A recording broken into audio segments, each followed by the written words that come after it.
Today, we're going to discuss Frey's article, Moral Standing, the Value of Lives and Speciesism.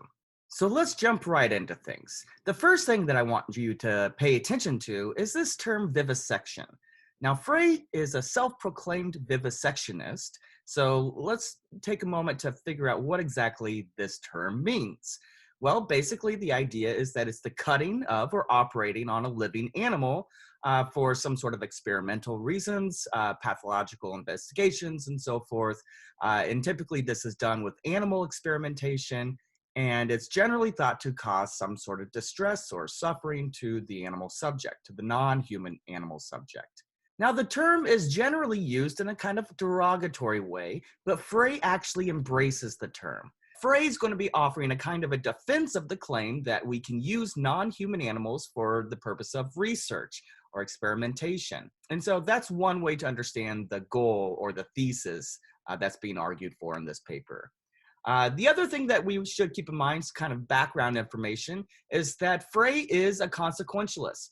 Frey's approaching the moral issues here in the same way that someone like Singer or Norcross would approach it.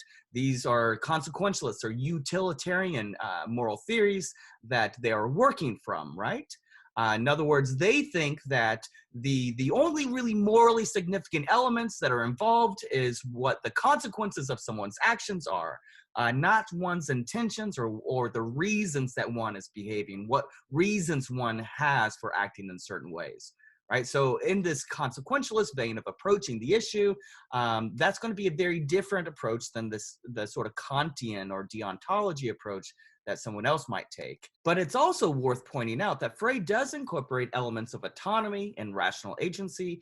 And so even though Frey's approaching the issue from a consequentialist view where we're trying to maximize the good, we're trying to maximize as much utility, as much happiness, right? We're minimizing suffering, minimizing pain to whatever extent we can. Even though that's his approach, his general moral framework that he's working from, nonetheless, he does think that there are certain Kantian deontological sort of elements that are involved too, things like autonomy and rational agency. So that's one interesting aspect of Frey's approach, and we might say that's much more in line with what Mill's view is. Mill's hedonistic view, insofar as Mill thought that it wasn't just the mere quantity of pleasure that mattered, right? It wasn't just how much happiness, how much pleasure can we produce. We're not just trying to maximize, units of utility. Rather, we should also be focusing on the quality of pleasure. So according to Frey's approach, it's much more like Mill's view than someone like Singer or Norcross, insofar as we're trying to keep in mind these higher intellectual forms of pleasure, not simply the carnal, lower forms of pleasure. All right, so now that we have that kind of background information on the table, let's take a look at what exactly the thesis is. It's always important to make your thesis very clear at the very beginning of the paper, and Frey does a pretty good job of this, so let's go ahead and just take a look at what that thesis says. Well, one way that we can understand what the thesis is just that it's a defense of the unequal value thesis, right? So Frey's general thesis is to defend the unequal value thesis. So what exactly does the unequal value thesis say? Well, one way we can understand that is that human life is more valuable than non-human animal life, right? That's one way to cash out what the unequal value thesis says. So it's supposed to be a claim about the comparative value of human life and non-human animal life. Are such lives equally valuable? According to Frey, no, they're not equally valuable. And so that's the thesis that's going to be defended. And it's important to defend that thesis because he's going to use that general position to then argue for the claim that we can use non-human animals in experimentation, right? It's also important to pay attention to the fact that we need to be able to defend that thesis without appealing to speciesism. So Frey thinks that we're not going to be able to just appeal to the fact that non-human animals are not a member of the Homo sapiens species, because that sort of speciesism would be a prejudice or discrimination based upon mere membership in a species. And that's just inappropriate, right? That's discrimination against animals for the same reasons that we might discriminate against humans for being a different race, or having a different hair color or eye color, or being male or female, or something else. So the general idea here is that that's just not a morally relevant feature that we should appeal to. It's just not morally significant whether or not you're a member of one class or not, whether you're one race or one sex or the other. These issues should not make a difference from a moral perspective.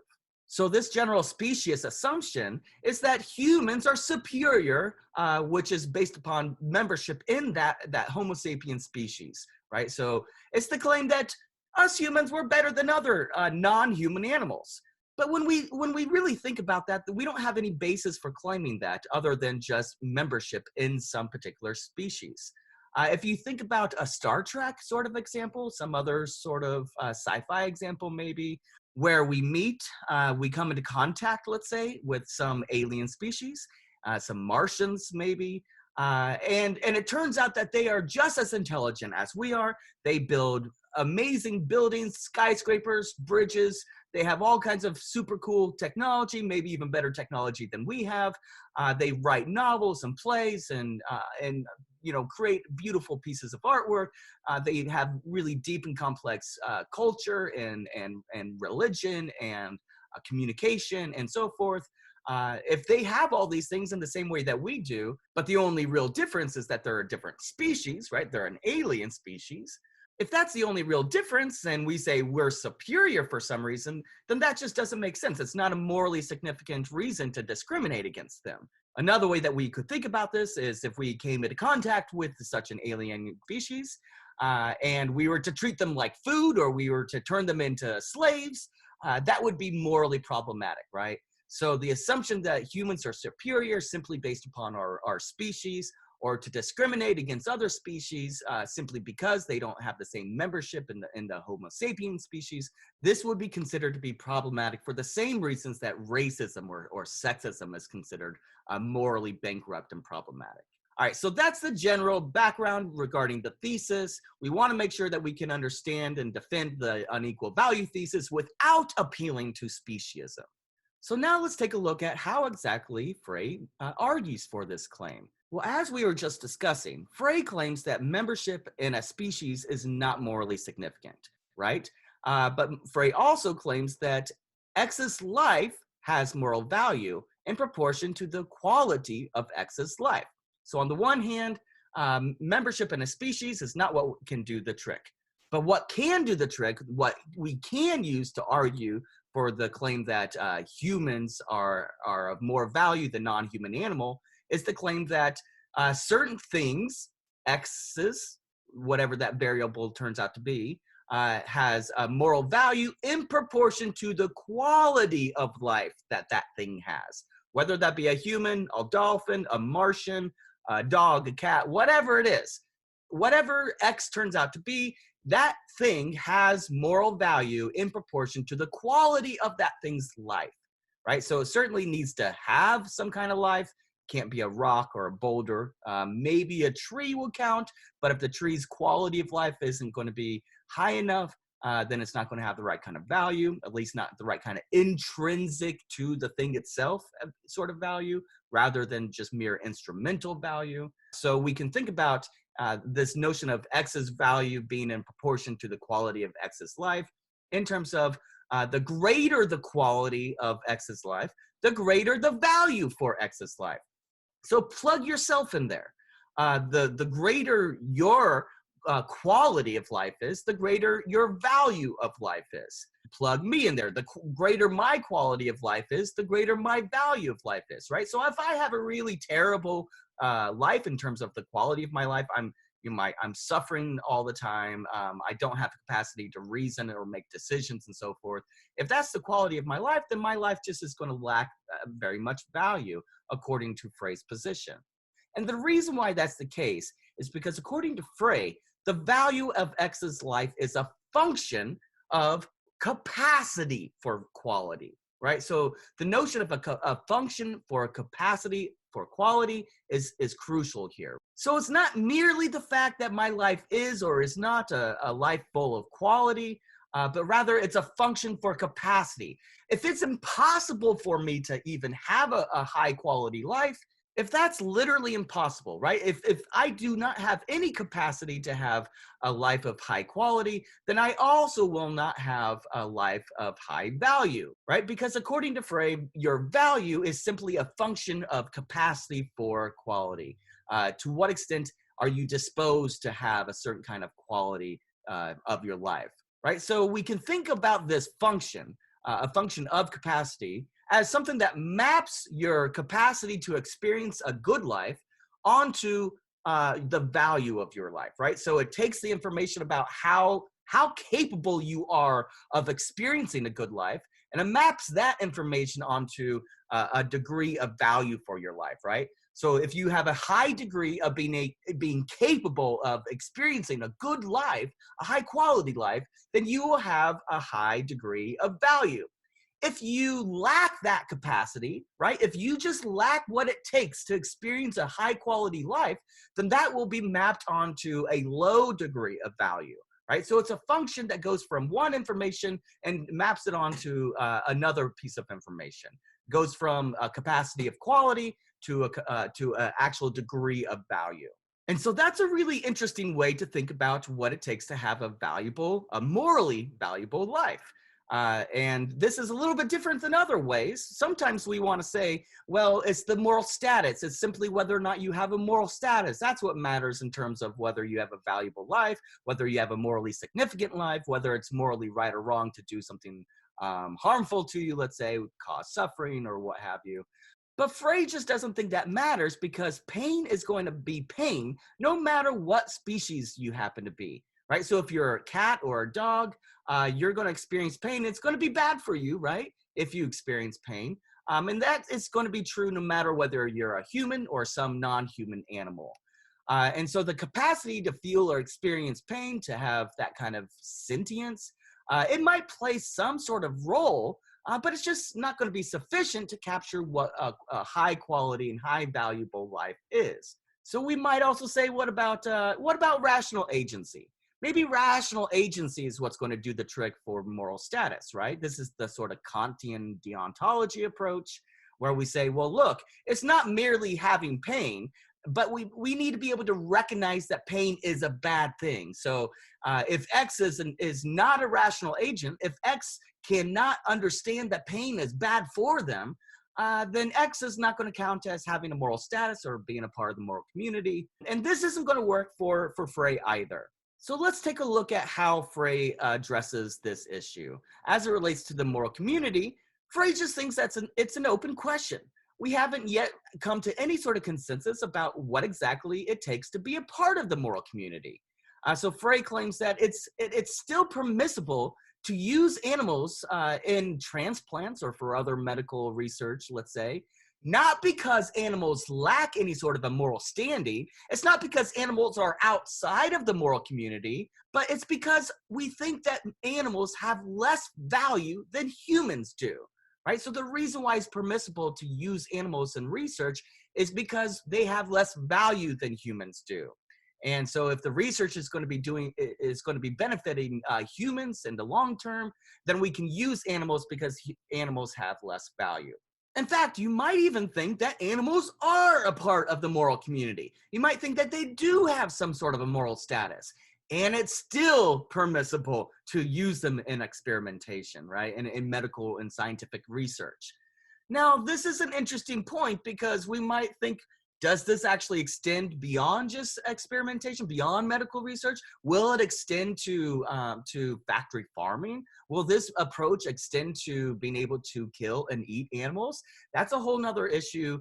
Frey wants to focus just on the question of using animals causing suffering, let's say, to non-human animals for the purpose of research.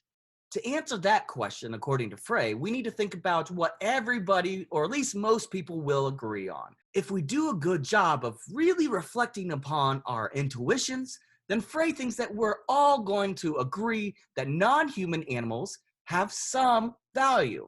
There is some value to my dog Athena, or to your pet, or to cats and dogs in general, to birds, to elephants, to pigs, to dolphins, maybe to non-human aliens, Martians, what have you.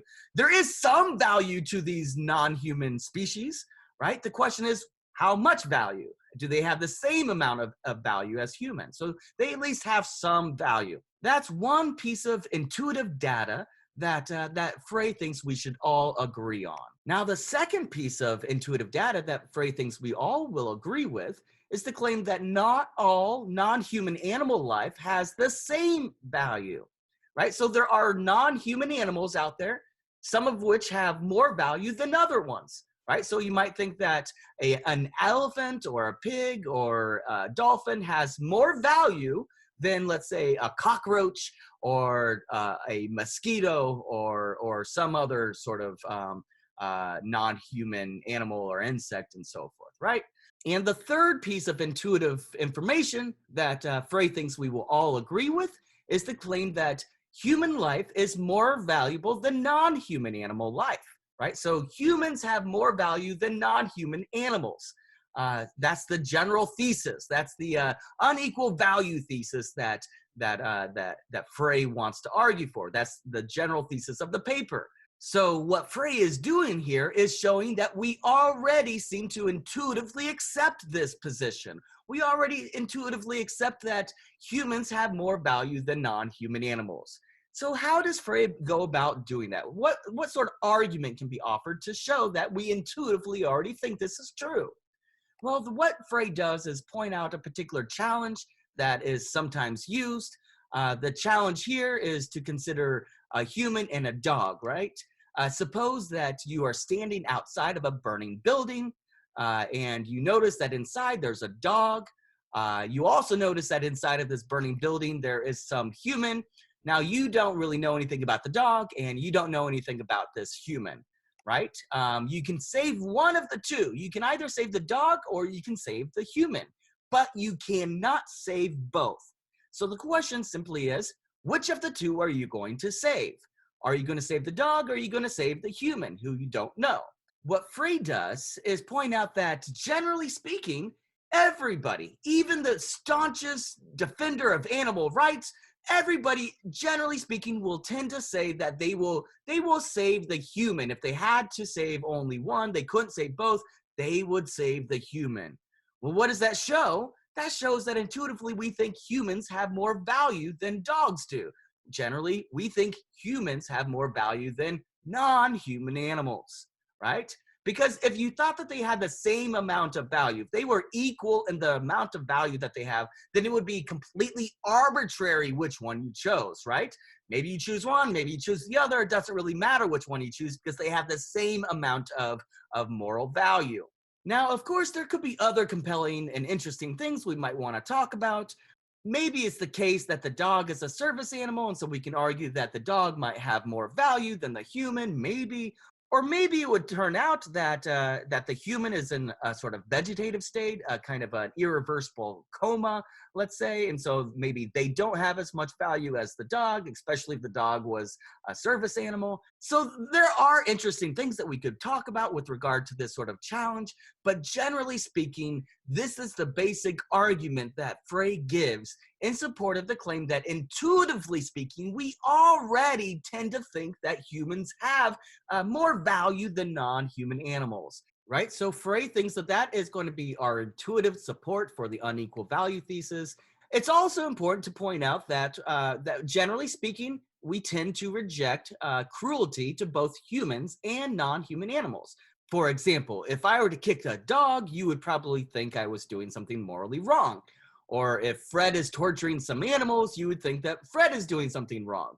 So we generally intuitively think that it's wrong to be cruel both to non-human animals as well as to humans. But what Frey tells us is that this does not entail that they have the same value. So the mere fact that we think it's wrong to be cruel to non-human animals and to humans alike, it does not show that they are equal in value. Because one can oppose being cruel to non-human animals, not because they have the same value, but for some other reason, right? You might think that I've done something morally wrong if I kick my dog, or when Fred tortures some animals, right? Just because you think that it's wrong to be cruel to animals does not automatically imply that they have the same amount of value as humans do.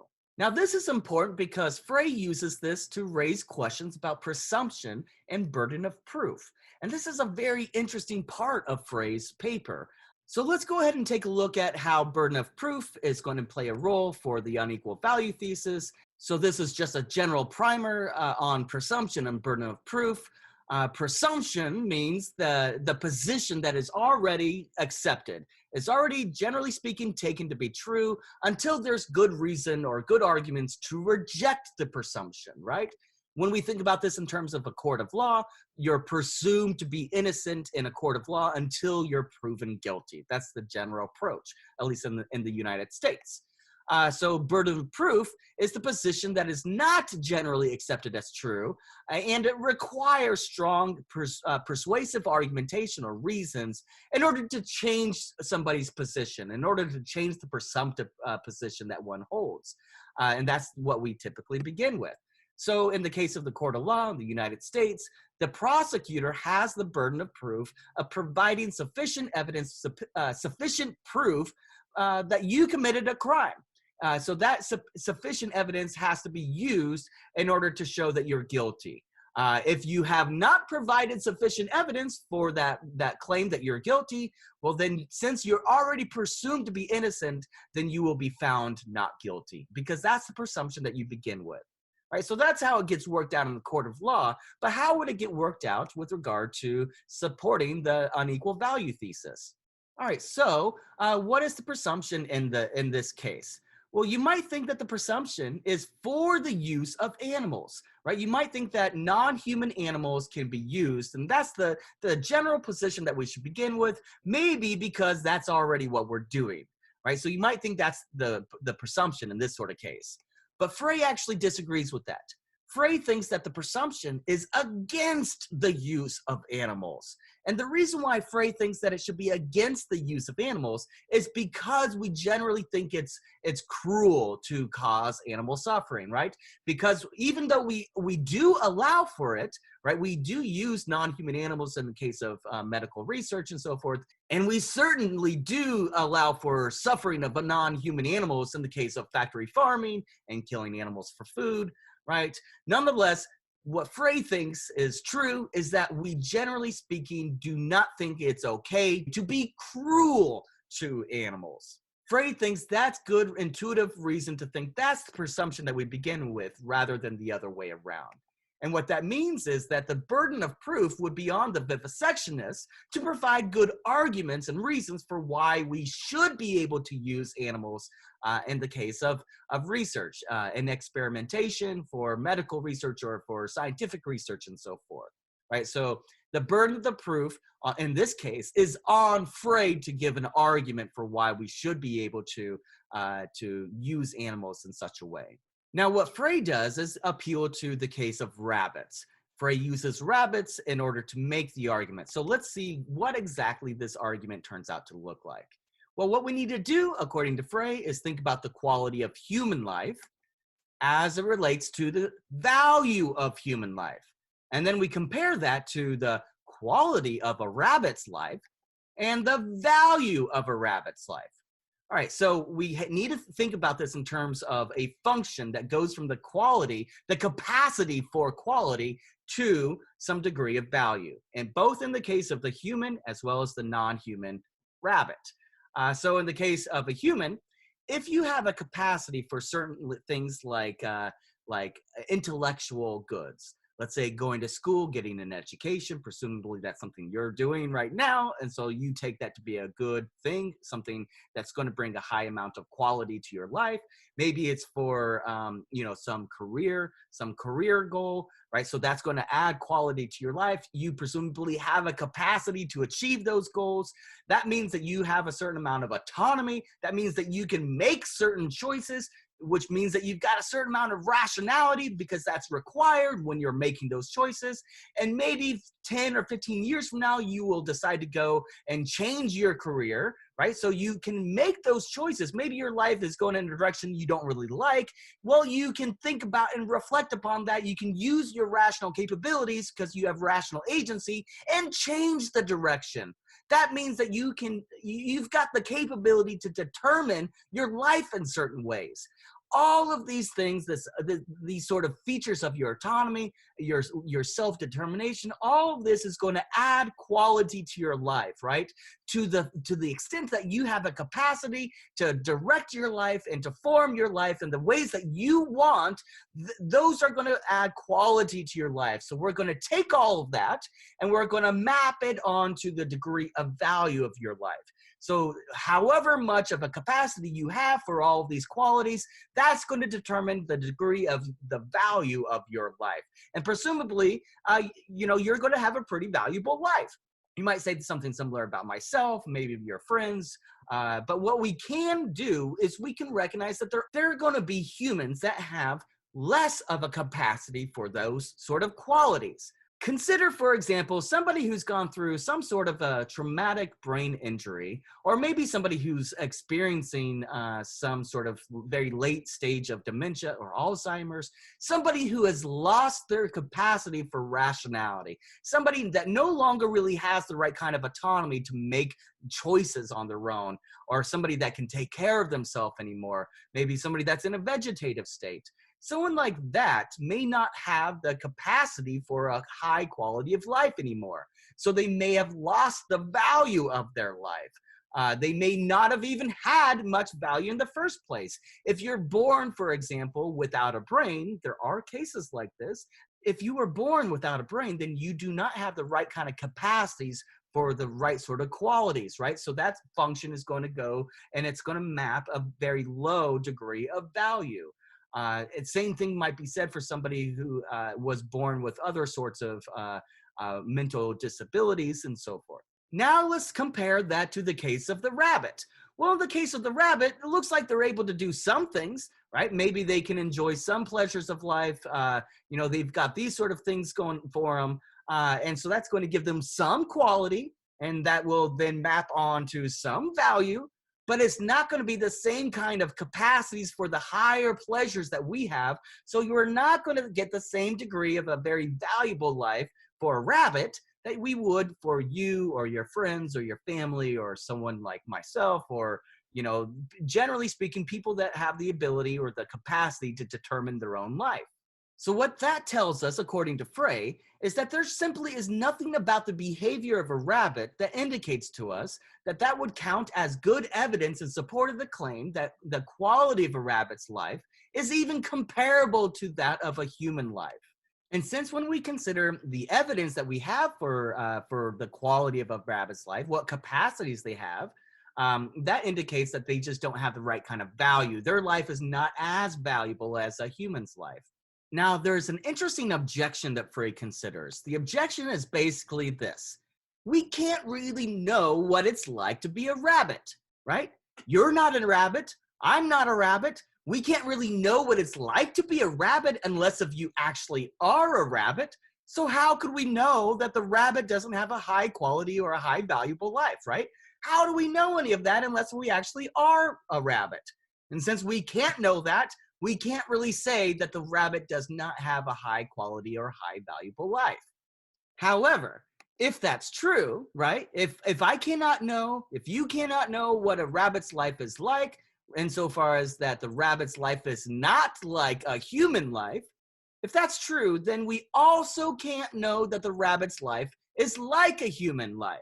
We got to recognize that the objection that says we can't really know anything about the rabbit, that's not going to work as a good objection, simply because it's not going to tell us that we can know that the rabbit's life is like a human life. And furthermore, Frey thinks that we do have good empirical evidence, right? We've got great empirical evidence. We've got behavioral evidence. We've been able to do lots of different empirical studies. And so we do have empirical evidence that tells us what a rabbit's life is like, insofar as we can compare it to a human life. Additionally, we don't think that all humans have an equally valuable life, right? There are some humans that have a more valuable life than other humans. Now, keep in mind that we're not just thinking about this in terms of mere pleasure, like food, drink, sex, entertainment. All those things. There might be, great pleasures that we should keep in mind, but those aren't the only pleasures that humans are capable of. You also have the higher pleasures like education, intellectual pursuits, your career goals. We've got the capacity to self-determine our life. We have rational agency and autonomy. We make life choices. And so we have all of these different elements, right? So not all humans have an equal capacity for these higher pleasures. And so insofar as we think that not all humans have the same capacity for these things, then why would we think that non-human animals have a life that is equally rich, complex, and valuable like ours? We don't think that that's true of all humans. So why would we think that non-human animals have the same kind of value that humans have? So that's the general argument that Frey offers in support of the unequal value thesis. But Frey also thinks that the argument's important because it does not appeal to things like religion, right? It doesn't appeal to any sort of theological principles. We don't have to, postulate a god or a deity of some form that bestows certain metaphysical properties on humans that make humans special and different from non-human animals, right? We don't have to get into that business, and that's all very controversial and mysterious, and so we don't have to do any of that in arguing for the claim that humans are more valuable than non-human animals, right? Likewise, we don't have to appeal to the sanctity of life principle. This is an interesting principle that is sometimes used in support of the unequal value thesis, but again, Frey does not think that we need to appeal to it. And that's actually a pretty interesting point. If you have a chance to consider Glover's objections to the sanctity of life principle in the book Causing Death and Saving Lives, there's a lot of very interesting problems that Glover raises with regard to the sanctity of life principle. For example, are we supposed to think about the principle as claiming that all life is sacred? Does that include ants and mosquitoes? Or are we supposed to rule out the life of ants and mosquitoes? What about plants? What about bacteria? Does it really make much sense to say that all life is sacred? But if we don't say that all life is sacred, then which lives are going to be sacred? And eventually we're going to be pushed back into this problem of speciesism where we say that human lives are sacred, but we don't have a good reason for saying that. This is a virtue of Frey's argument insofar as we can argue for the unequal value thesis without appealing to these principles. And if we can do that, then that should be the approach that is preferred. But we do need to pay attention to the importance of marginal cases. And that's because of the charge of speciesism. So let's take a look at why this charge of speciesism is so important. One point that we need to pay attention to is that if our reason for accepting the use of non-human animals in the case of biomedical research, if our reason for saying that's morally acceptable is based upon the fact that they lack rationality, then this will ultimately also apply in marginal cases. So this is why marginal cases are so crucial, right? It basically entails that it's going to be morally permissible in the case of infants or in the case of someone who's suffering from a late stage of dementia. It's going to entail that we can use those people, those individuals in scientific and biomedical research also.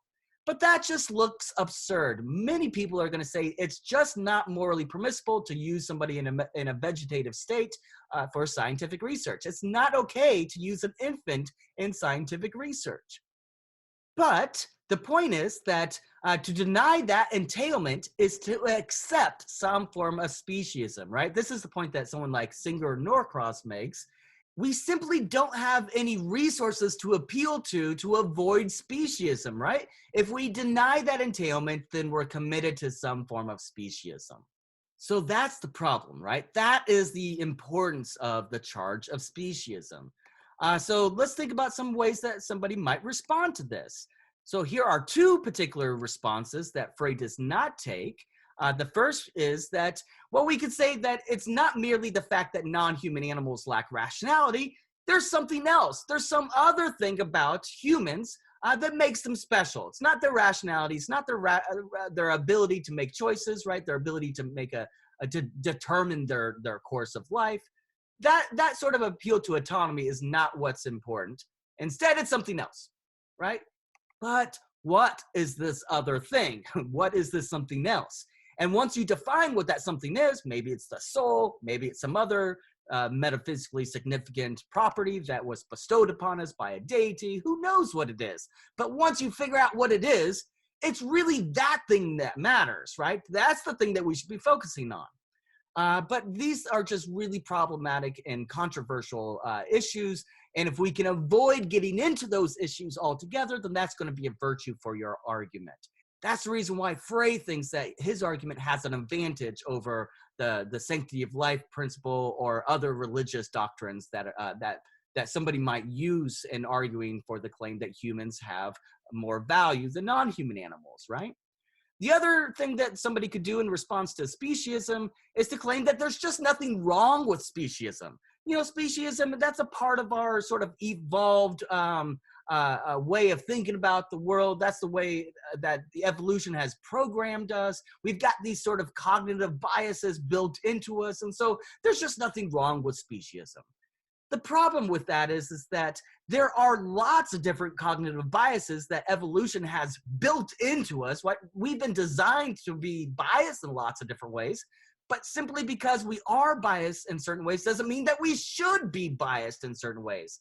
Right? There are certain normative features that we should pay attention to when we're thinking about our cognitive biases, right? I might have some cognitive bias to favor X's over Y's, but that doesn't mean I should favor X's over Y's. So likewise, we might have a certain kind of evolved preference for our species over other species, but that doesn't mean that we should have a preference for our species over other species. So ultimately, how well that response does is going to depend upon how you defend the response, right? So in what way can you make that defense work? And it's just not clear how somebody would do that. And so it's for those reasons that Frey offers a completely different response.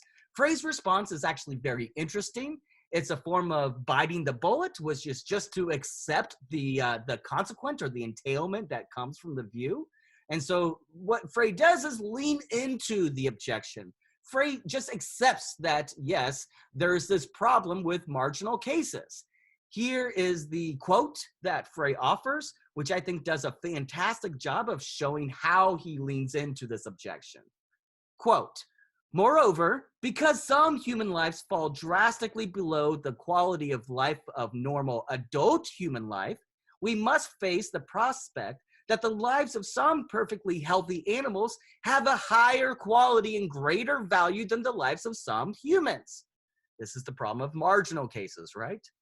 "And we must face this prospect with all the implications it may have for the use of these unfortunate humans by others, at least if we continue to justify the use of animals in medical scientific research by appeal to the lower qualities and value of their lives." So essentially what Frey is saying here is, yes, we have to be willing to admit that at least in some situations, we can use maybe someone who's suffering from dementia or somebody who's in a vegetative state, or maybe some other situation where we have an infant, maybe an infant that's born without a brain, let's say. We can use these marginal cases in scientific research, right? We should just embrace the consequence of the view. But according to Frey, remember, Frey's a consequentialist, right? So Frey thinks that we need to consider the benefits of such research for humans, right? Humans have a higher degree of value, and so we need to think about the sort of cost-benefit analysis that's involved. To put this point slightly different, we need to build all that information of the cost-benefit analysis into the kind of consequentialist calculus that we must do when we're trying to understand and figure out what the right thing to do is, right? So we must always consider lots of different factors. It's not just a matter of whether or not there are non-human animals or marginal cases. There are a number of features that we should pay attention to when doing the cost-benefit analysis. For example, we should consider the nature and size of the benefit to be achieved. If it's a very, very small benefit that humans would achieve by experimenting on either non-human animals or maybe on infants or on somebody in a vegetative state, if there's very, very small amount of benefit, then it's just not going to be worth doing it, perhaps. Likewise, the side effects that any decision has for the use of humans in preference to animals, that might be something that we need to take into consideration also. And this is a way of talking about sort of slippery slope situations, right? You might think that, well, if we allow the use of an infant who's born without a brain, if we allow those sort of situations to occur where we're using them in medical research, then next thing you know, we're going to allow for the use of toddlers in medical research. And then that's going to allow for situations where we go and kidnap people and, use them in medical research against their will. Well, that's a slippery slope argument. Slippery slope arguments are fallacies, right? We need justification for each step in that argument, and without justification, then we don't have any reason to go from one step to the next. So in this situation, you might think that there could be some harmful side effects.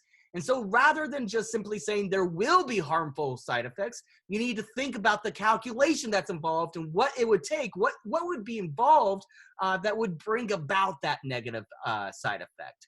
And maybe there will be, in which case we have to build that into the calculation as well. Likewise, you might think that the education, the degree to which we are able to enhance and enlarge our human understanding of the world around us, to what extent would that negate the negative side effects, right? That would simply be a better consequence in the sort of overall picture of things. And since Frey is a consequentialist, then we need to think about, the amount of information that we're able to learn from such situations, even if there are some negative side effects. And a fourth element that we should keep in mind with regard to this cost-benefit analysis is the projected reliability of animal results for humans, as opposed to projected reliability of human results for humans. Think about it this way. If there's really no difference between the results we get if we're using animals in our research than if we were to use humans, then maybe it's better to go with animals in such situations. But if there is a really wide gap in the difference between the results we get in the case of humans, when we experiment on humans rather than animals, well, then that might make a big difference. That might be a really important reason why we need to experiment on humans rather than animals. So to summarize this point, the general idea is just that Frey is a consequentialist, so we have to do a kind of a utilitarian or a consequentialist calculus, which involves this cost-benefit analysis. And thinking about the marginal cases is just going to be one factor that's involved when we're doing that calculation.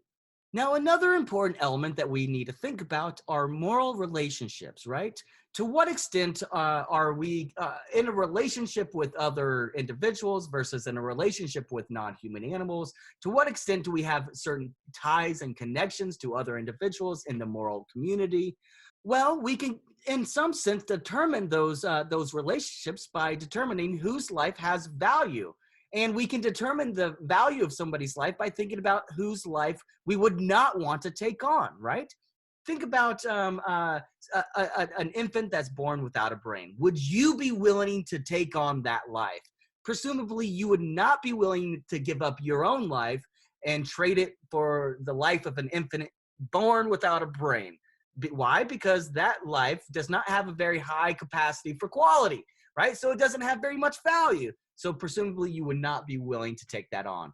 You might say something very similar about somebody who's suffering from dementia or who's in a very late stages of Alzheimer's. Presumably you would not be willing to trade your life for that life.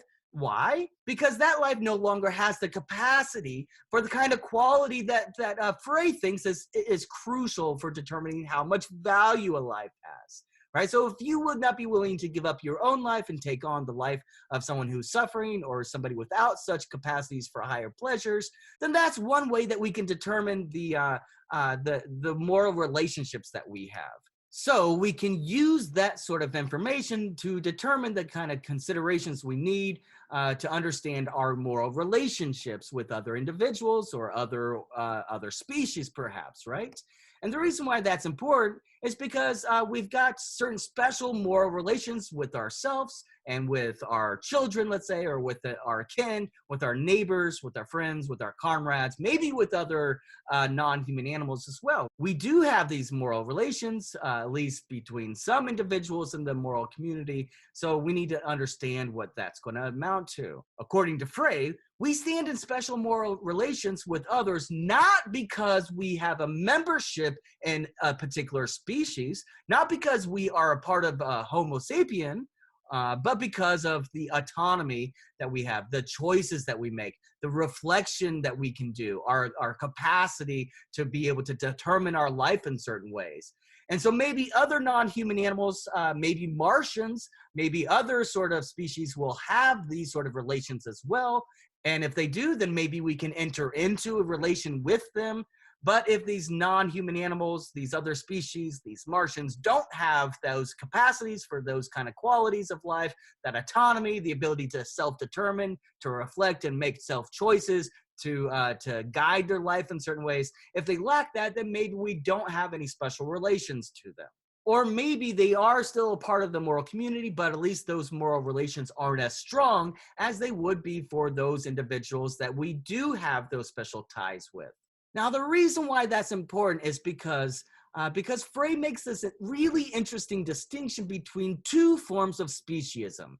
And we can think about these two forms of speciesism as it relates to the kind of sci-fi example with Star Trek, right? So think about the different alien species that are in Star Trek. Some of them are very intelligent. Some of them have an anger and a temper. Some of them are, very much like humans.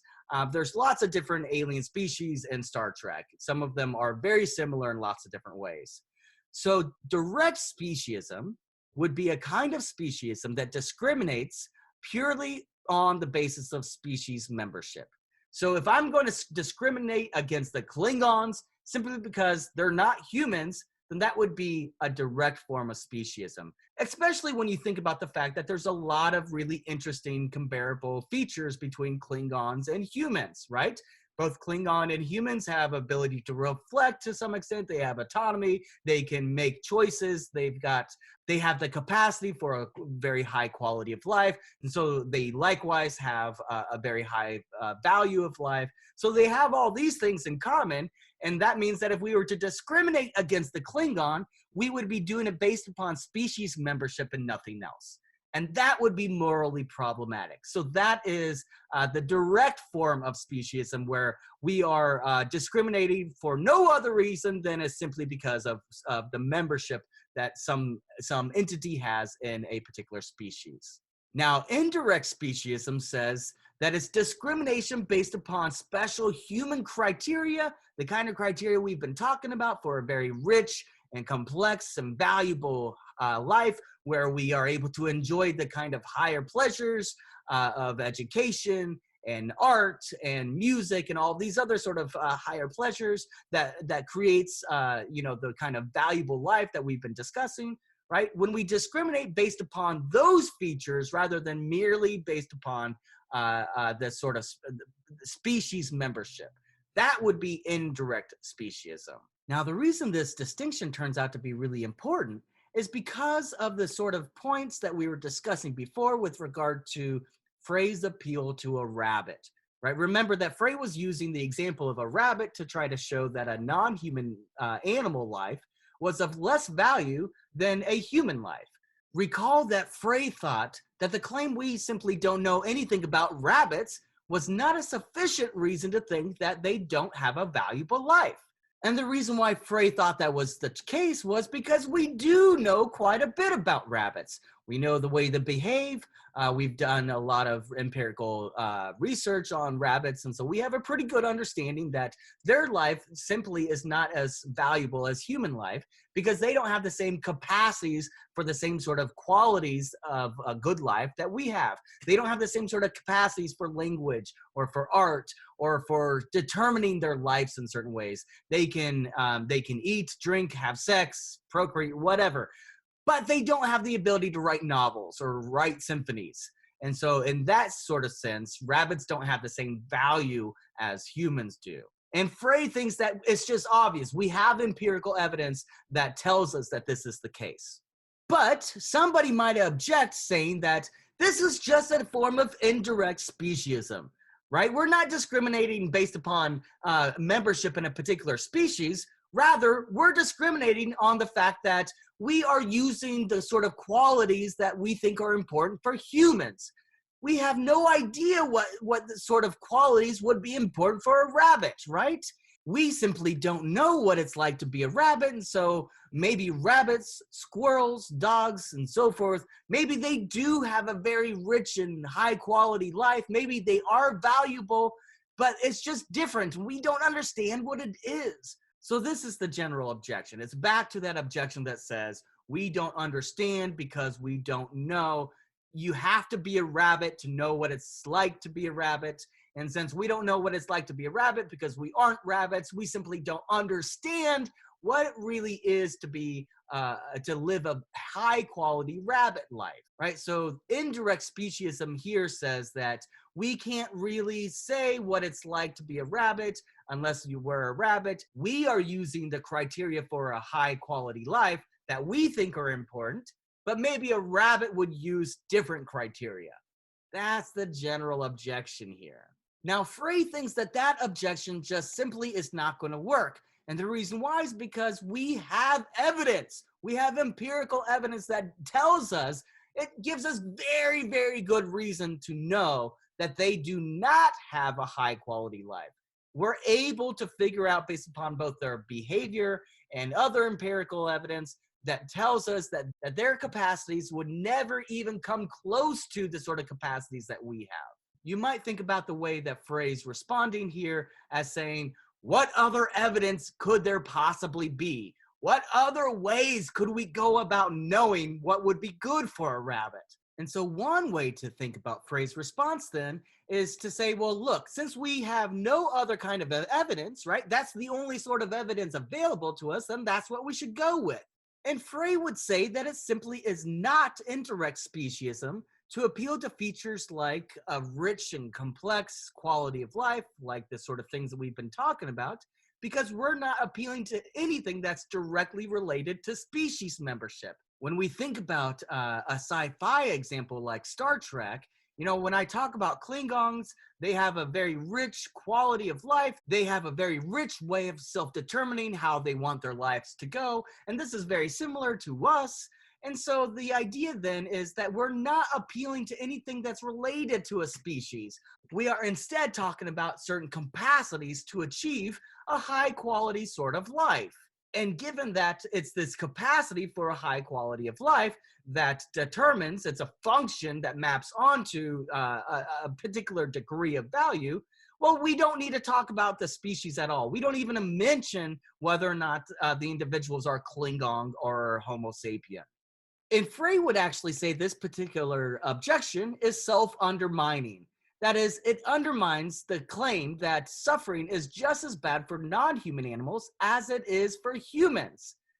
So another way of thinking about this is, in order to claim that that non-human animals are going to experience a lot of suffering and that's a really bad thing for them, in order to make that claim, I need to be able to know something about those non-human animals. Right? So in order to say that the rabbit is going to experience some suffering when I do the experiment on them, that already implies, it already presupposes that I can know certain things about the rabbit. And we can put this response in the form of an argument, a very straightforward modus ponens argument. And the first premise would say, if I cannot say that I know about the richness and quality of animal lives, then I cannot say anything about their physical sensations, namely their pain or suffering, right? That is, if I don't know anything about the rabbit's life, their quality of life, then I can't say anything about whether or not it would be bad for them to experience pain. But second premise says, we do think we can know things about whether or not rabbits experience pain, right? We do think we can know about non-human animals' life, such that whether it seems very, very true, it seems very plausible that non-human animals do experience pain. And so given that that's true, then it follows that I can say things, I can know certain things about the richness and quality of animal life, right? If I can know whether or not rabbits would experience pain, if I'm going to do an experiment on the rabbit, that implies that I can know certain things about their capacity to experience and have a good quality of life. That's the general response that Frey gives to this particular objection. Now, I want you to think about whether or not that distinction between direct and indirect speciesism is really a good distinction. If you think that it's a distinction that makes sense. Likewise, I want you to think about whether or not Frey's response to the indirect speciesism type objection is going to be a good one. Is this particular argument that we just looked at a good argument, or is there some problem with it? Maybe there's some really deep fundamental fact that we just can't know because we are not rabbits, we're not those other species, and so there's something really important about that. I want you to think about that for your reading responses. Likewise, I want you to think about to what extent Frey's argument could be extended to the case of factory farming, right? How do we treat non-human animals for the purpose of farming or for the purpose of eating them? You know, is it morally permissible to kill animals to eat them? Is it morally permissible to eat them at all? Is it morally permissible to buy animal products? There's lots of interesting related issues that I want you to think about. To what extent can Frey's argument be extended to cover those issues? Or is it more specifically related just to the case of medical research or scientific research? So those are some of the issues that I want you to consider.